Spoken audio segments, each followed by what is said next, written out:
One of the things I find most striking is the presence of Antarctica on ancient maps, because we didn't discover it until 1820, and yet it's on maps drawn in the 1500s with great detail, which again were based on much older source maps that have now been lost to us.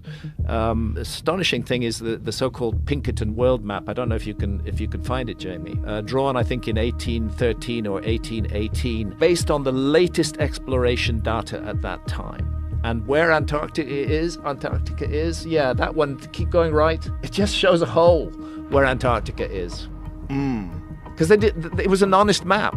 Nobody had found it by then. But if you go back to, for example, the Wolsey-Wooler World Map drawn in 1530 or thereabouts, you find Antarctica is present. That map shows Antarctica exactly where it should be.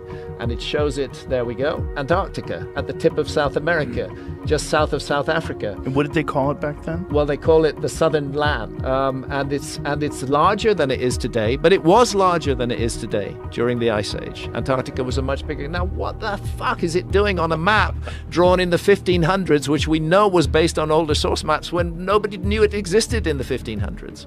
To me, the obvious answer is we are dealing with the fingerprints of a lost civilization that mapped the world and that left evidence of that mapping, which ancient map makers found and used and incorporated into their maps. These maps can be very confusing because they were trying to mix exploration data from their own period with data from the older maps. But when you look at these maps in depth, they're very, very intriguing.